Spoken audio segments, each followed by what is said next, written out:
everybody. Yes, I am the director of Realcycle.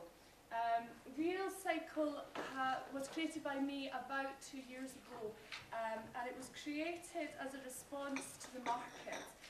Trends have changed about 2-3 years ago.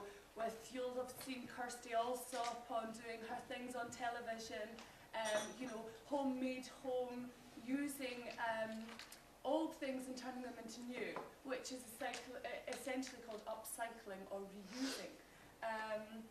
I then started, then what happens when something becomes into trend, they start becoming very expensive. So I would see upcycled pieces being sold online for £200 and £300, you know, in horror, going, look at this, you know, they've then cut out a large part of a market. What I then wanted to do was to create something as a platform to teach people how to use these different techniques to create something themselves.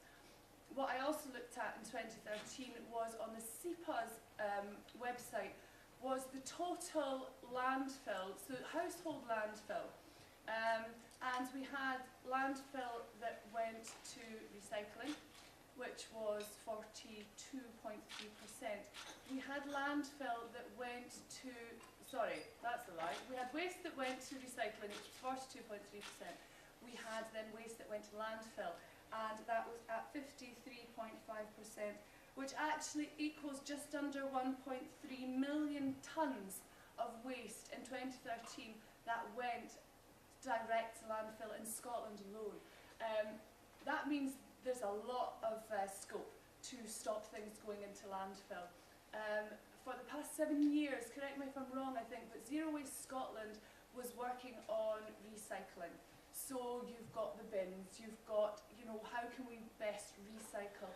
What they have started to look at and want to change is waste prevention itself, which is fantastic. This is where it comes in, is Realcycle.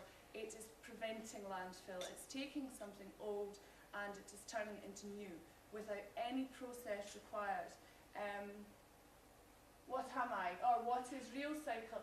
Realcycle is a social enterprise with a limited company formation. I was a community interest company, but in this day and age, when you ask for sponsors and you ask for investments, it helps to be a limited company. So I have been told by the social enterprise executives. So we work within the communities. I don't have a base. I have my own workshop that I work on things, but we want it to be accessible to the communities. So we go and work in community halls, again, work within schools, so that we are accessible to most people. And we are the champions of upcycling and reusing. What do we do for the public? As a social enterprise, there's 2 different finance streams. One being we run upcycling workshops in the communities that people pay to attend, which is not particularly expensive, but they take their piece of furniture, for example, for furniture upcycling, but we provide all of the paint, paper, the know-how, the brushes, all the tools, and they come away with a fantastic new piece that they're delighted and love, and they're not going to throw it away. We also do workshops for brides-to-be, for example, so that if you're getting married, we show you how to make centerpieces or how to make invitations, so that you're asking people, you know, to look at the, you know, the reuse sector. Rather than buying something new and spending lots of money. We do want to save people money. We work on commissions, so I work on private commissions for people who are too busy, and they give me a remit and I make something for them and give it back to them. And there is a Facebook page at the moment called Realcycle UK. So on the Facebook page there's different projects, inspirations, links, ideas, and starting a community where people can talk about this, ask questions, get answers. And there will be blogs and links to the website. I am quite new, but the website will be ready by the end of February, I hope. What do we do for organisations? We run CPD classes in upcycling. So for any organisation that has a thought or a need to use something artistic and creative, we run sessions, so that's teachers, for example. We can give them ideas and guidance as to what they can do with their children through lesson plans. For third sector organisations, reuse networks, we go in and speak to the reuse networks, show them some techniques, show them ways that they can stage their areas to make reuse networks or charity shops more appealing for the public. We want to change people's perception of the old. It is trendy, it is very cool, and we want to make sure that we're giving the right message across. We intercept the items going to landfill, so for trade centres, paint centres for example, Dulux we work with, Johnston's we work with, they give us or donate to us every month all of their tester pots, all of their waste that they were going to get rid of and pay to get rid of as well. It comes to us. Even the reuse networks that charity shops, they cannot keep everything, they need something. I think we were just talking about that before, they need something that is ready to sell. So anything that's not ready to sell, it comes to us. We're in front of the dump going, no, this way, that's what we do. And we offer specialised classes to service users, so for people that have service users with additional support needs or mental health issues, we do have specific, specifically tailored classes that they can get the best out of. What is upcycling? Here we go.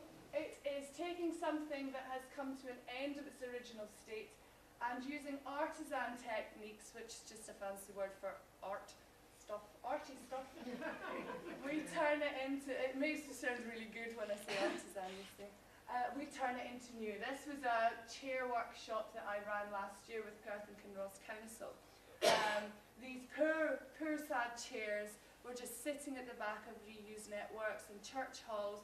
They were about to be binned, burned, whatever. They came there and they were turned into these fantastic works of art, and everyone took their chair away and they fell in love with these chairs over the 6-week workshop, and each week they became more excited about it. Each week they came back, I was just going to paint it, but now I'm going to do, for example, this. It's really very exciting to see. So that is what upcycling is. Again, this was very, very sad. It had been painted, but it was sad. And now it has been decoupaged with a very sad old children's encyclopedia that was fallen apart. So that's what's on the top. And it's had, a new lease of life. And it's a very happy piece of furniture now. So yes, it is super recycling. We are better than recycling. Ha ha ha. We are, there is no energy used, it's only your own. And there is a minimal cost, so it saves you money. It's something nice to do. And as it says, all you need is inspiration, know-how and confidence. And we call this Realcycling. It's not recycling, it is Realcycling because you do it yourself.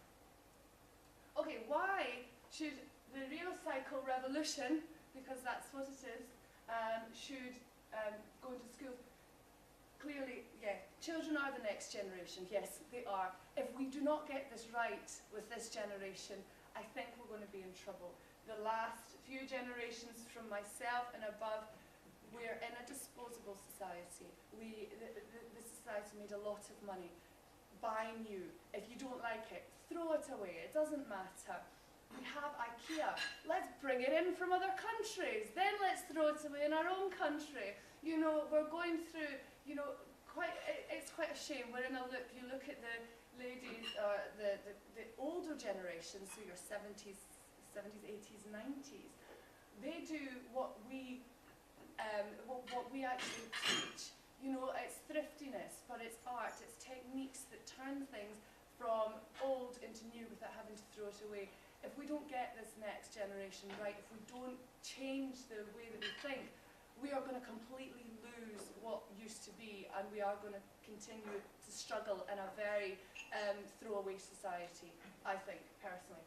And again, our disposable society must end. It has to. There are islands of rubbish in the world, the actual islands. It's horrifying to see what is happening to to our pockets. We're in a time of austerity. We don't have money to be buying new things. Why don't you save money and make something new? And for children, a stronger emphasis on nurturing imagination and creativity. There is, I think, with all the education budget and the amount of workload that teachers have to do, I think it's very difficult for teachers in primary and secondary to be able to fulfil to nurture imagination and creativity. Personally, sometimes in primary school it's what teacher you have. You may have a lot of PE that year. You may have a lot of art, or you may have a lot of music, depending on the teacher. But if you can get somebody in that can teach all this and then can inspire the teacher and can inspire the children, it becomes second nature. A sense of achievement and pride. I think sometimes, that misses these days. Children are playing computer games. It's a lot of computer games. It would be nice to have something that's hands-on again, that they can take and look at it and know that they've made something themselves. It's also a workshop that all children can participate in. There's not like a physical activity if somebody can't quite do it, or with art there are no limitations. It goes across all, like music as well. All the arts really go across all limitations or all different abilities. The workshop content generally. I'm new to this. I've been running workshops in schools over the past year to see how best it works. An hour over 4 weeks, I find it's quite good, because the 4 weeks is long enough to get them engaged as opposed to a one-off. They'll start thinking about it, and 1 hour fits in with the curriculum. To ask teachers to take a whole afternoon or to take a whole morning off, I think is quite a lot sometimes, especially if you're going over a few weeks. The children will be spoken to, they'll be shown in slides the importance of upcycling and reuse. Remember, this is not about recycling, this is about the next step, or pre-step, I suppose. Nurturing imagination and creativity by asking them to forward plan, to design what it is they want to upcycle. All the different artistic techniques. So you have decoupage, we stick stuff on basically. The joys of PVA glue, because you can use that for pretty much anything and everything. It's fantastic stuff. How to do paint techniques, waxing, like with furniture, book folding, all these different things. And when they do these workshops, they are asked, there's a set load of different workshops. They can choose as a class or as a school which workshop they want to have. It is up to them to get the item to be recycled. So if it was a CD upcycling workshop, it would be their responsibility to find those CDs, which gives children a sense of community. If they don't have any at home, maybe their friend will have two. Do they have to knock on a neighbour's door to say, by the way, do you have something like this that I can take? So you're involving the children in the community. And also to develop an awareness of enterprise. For example, sometimes the workshops I've done, they've then redone them prior to a school fair, and they've sold their pieces at a school fair. So they've gone, haha, we can make money out of this. And you ask the children, you say, how much are you going to sell them for? And they're going, £10. You go, right, what about a little bit more, £5? And they don't want to let them go for less than, a cake ransom, because they've made it, and they're proud of it. So that's the workshop content. And basically that is what Realcycle is about. It's about changing the attitudes. It's about showing that you can take something old and you can turn it into new. These are just a couple of pictures of things that have been upcycled. That's an old IKEA box. That's an old map that was done as a commission for somebody. Again, this is, I'll show you here. You can pass it around. This is a T-shirt, an oh-so bag that you can make literally in 10 minutes. Sorry. I couldn't help myself. Which is great when they turned around and said we're doing the 5 pence bag thing. Because, that's a T-shirt. You just sew it. Very, very easy. You don't even sew it. This, for example, is an old, well, you can see it. It's a shirt sleeve. yet it is also a bag holder, you know. But you don't use these anymore, so it could hold those bags, I suppose. Here you are, have a look. Book art, book folding in the land of the Kindles and things. These poor books, I'm rescuing maybe 100 a week from various reuse networks, charity shops, in Perth and Kinross alone. Nobody wants them because they're big. I love them. However, some people are funny about doing things with books. However, it's better than they went to the bin. But this is book art, book folding. The kids do ones, not quite, I showed you this one because it's quite good, you know. Thanks. But no, so they do things like hearts, stars. They can do a letter and write, you know, they can do the first letter of their name. This is another one that was done at Christmas time. We're book angels. And all it is folding.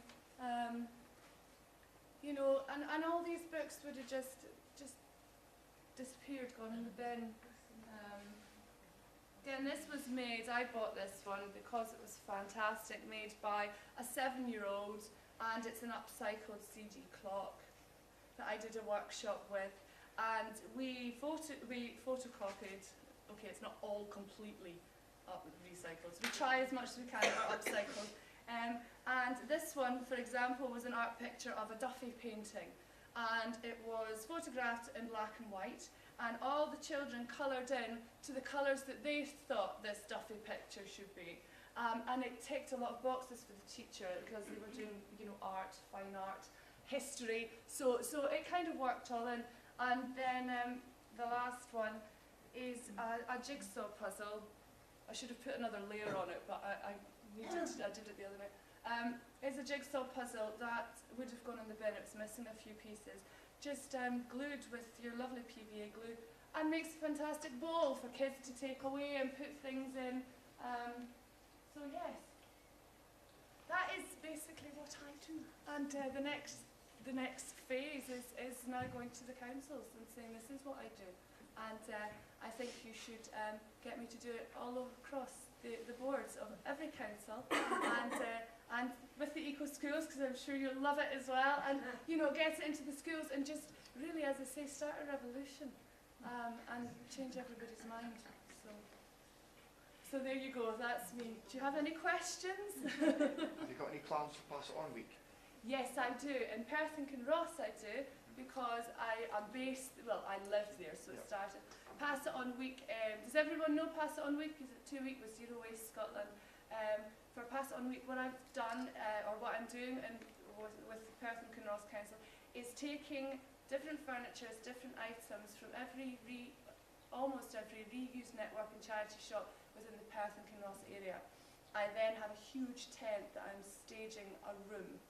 So I am upcycling every single piece, and each piece will have a before picture, where it came from, which charity shop, which network, and this after picture that people can see in person.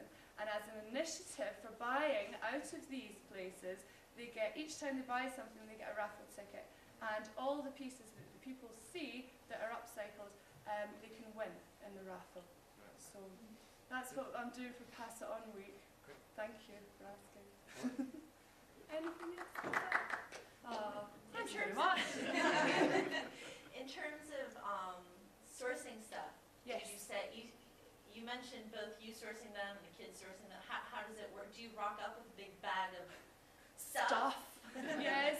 Well, as I say, if, for example, you know, if it was something the item to be upcycled, for example, is the children are asked to find. Okay.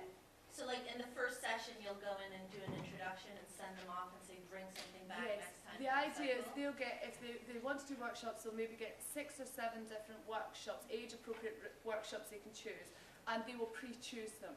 And they will have, you know, maybe a month or so to source it, so when they come in, I go, okay, I will always have extras, you know, if there's something that's going to be particularly difficult. Or if it's book folding, for example, I can guarantee you that I'll just say it's fine. I actually have almost another house of books, so you know, I'll bring them in. But it's trying to engage the children to go out within the community and work together with each other. You know, if somebody comes in going, oh, I don't have this for this class tomorrow. It's fine. I've got two. Here, have one, and it just brings everyone, I think, together. So the other ones I keep a lot of stuff. I take nothing. I have a barn, and I go, yes, that's me. And there's vans rocking up all the time. But you know, even the auction houses, after 3 times in an auction house, if something doesn't sell, they pay to take it to landfill.